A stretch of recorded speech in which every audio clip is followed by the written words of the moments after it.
ప్రజలందరూ గమనిస్తున్నారు. కలియుగ దైవం వెంకటేశ్వర స్వామితో పెట్టుకుంటే ఎలా ఉంటుందో ఆల్రెడీ చంద్రబాబు నాయుడుకి తెలుసు.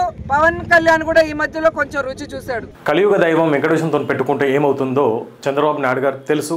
ఈ మధ్యనే పవన్ కళ్యాణ్ రుచి చూశాడు అని నిన్న రోజా గారు అంటున్నారు. పవన్ కళ్యాణ్ రుచి చూశాడు. ఏం చూశాడు పవన్ కళ్యాణ్ అంటే ఈ మధ్యలో తన చిన్న కొడుకుకి ఫైర్ యాక్సిడెంట్ జరిగింది సింగపూర్లో, అది అంటున్నావా? అంటే మైకు పెట్టారు కదా అని నోరేసుకొని వాగే వాళ్ళు ఈ వైసీపీలు ఎక్కడ ఏం మాట్లాడాలో తెలియదు. చిన్న పిల్లోని తీసుకొచ్చి రాజకీయ పరంగా నువ్వు మాట్లాడేటప్పుడు చిన్న పిల్లోని తీసుకొచ్చి ఎందుకు మాట్లాడుతున్నావు? మరి అదే పవన్ కళ్యాణ్ రుచి చూశాడు. మరి పవన్ కళ్యాణ్ పిల్లోనితో పాటు అక్కడ 30 మంది ఉన్నారు, 30 మెంబర్స్ ఉన్నారు చిన్నపిల్లలు. అందులో ఒక పాప కూడా చనిపోయింది. మరి వాళ్ళు ఏం పాపం చేశారు? ఆ పాప ఏం పాపం చేసింది? అందులో 30 మంది వాళ్ళు ఏం పాపం చేశారు? పోనీ పవన్ కళ్యాణ్ ఏం పాపం చేశాడు అని చెప్పేసి ఈ ఇన్సిడెంట్ జరిగింది అనుకుంటున్నావు? ఇదే మీ ఫ్యామిలీలోకి వస్తే, మీ వైసీపీ పార్టీలోకి వస్తే రాజశేఖర రెడ్డి గారు చనిపోయారు. మరి ఏం పాపం చేసి చనిపోయాడు వైఎస్ రాజశేఖర రెడ్డి గారు? జగన్ గారిని చూసుకుంటే అటు తల్లితోనే పడతలేదు. పాపం ఏం పాపం చేసిందని తల్లితోనే పడతలేదు. ఉన్న ఒక్కగానొక చెల్లె ఆస్తుల కోసం రోడ్డుకి గొడవ పెట్టుకుంటుంది. మరి ఏం పాపం చేసిండు వైఎస్ జగన్? అలాగే ఇంతగానం నువ్వు పుణ్యం చేసి ఇన్నిసార్లు దేవునికి మొక్కుకొని వారానికి ఒకసారి కొండ మీద తిరిగి ఆ వెంకటేశ్వరుని దర్శించుకున్న నీవు ఓడిపోయావు. ఏం పాపం చేసినావు ఓడిపోయావు నువ్వు? అంటే మాట్లాడే ముందు వెనక ముందు చూసుకోరా. చిన్న పిల్లోడు 7 సంవత్సరాలు 8 సంవత్సరాల పిల్లోడిని ఫైర్ యాక్సిడెంట్ జరిగిపోతే నువ్వే ఇంతకుముందు పెట్టినావు బాబు కోలుకోవాలని. ఎందుకు పెట్టినావు? అప్పుడు సింపతి కావాలని చెప్పేసి. ఇప్పుడు ఏం మాట్లాడుతున్నావు? కొంచెం సిగ్గు అనిపిస్తలేదా? ఒక తల్లిగా నీకు 2 పిల్లలు ఉన్నారు.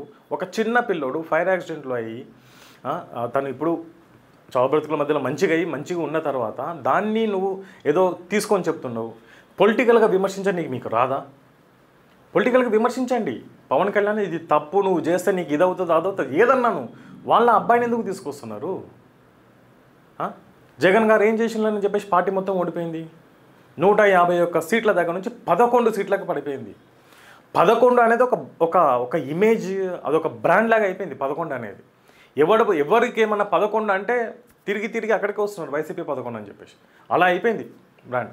ఏం పాపం చేసినని 11 సీట్లకు పడిపోయిండు? ప్రెస్ ముందుకు వచ్చి మాట్లాడేటప్పుడు చిన్నపిల్లలు అతనికి సరే జరిగింది, చాలామందికి జరుగుతుంటాయి. ఇప్పుడు ఎన్నో జరుగుతూనే ఉంటాయి. కోడాలి నానికి జరిగింది. ఇప్పుడు కోడాలి నాని ఏం పాపం చేసినా అని చెప్పేసి హార్ట్ అటాక్ వచ్చింది.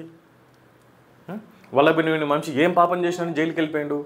ప్రతి ఒక్కరు వైసీపీలు చూస్తున్నారు. అంటే మీరంతా పాపాలు చేసినట్టే కదా. ఇప్పుడు పవన్ కళ్యాణ్ పాపం చేసిండు, పాపమో సరే మీరు దేవుని దగ్గర మాట్లాడే కాబట్టి పాపం ఏదో చేసిండు. మరి మీరు అందరూ ఏం చేస్తున్నారు? వాళ్ళతో పోల్చుకుంటే వీళ్ళు చాలా తక్కువ కదా చేసింది. మనిషి అన్నప్పుడు తెలిసో తెలియకో తప్పులు చేస్తుంటారు. కానీ దాన్ని తీసుకొచ్చి నువ్వు ఒక తిరుపతిలో తీసుకొచ్చి ప్రెస్ ముందు మాట్లాడతావా చిన్న పిల్లోని ఆరోగ్యం కోసం? అసలు ఒక్కసారి సోషల్ మీడియాలో ట్రోల్స్ మన మీద ఏం జరుగుతుంది అని చూస్తారా మీరు? వైసీపీ వాళ్ళకి అసలు అలాంటి అలవాటు లేదనుకుంటా. గురిగింజ కింద నల్లగా ఉంటుంది, అది కిందే ఉంటుంది, మీదంతా ఎర్రగా ఉంటుంది కదా, ఎర్రగా కనిపిస్తుంది అనుకుంటారేమో, కానీ కింద నల్ల కూడా కనిపిస్తుంది. అదొకసారి చూసుకోవాలి.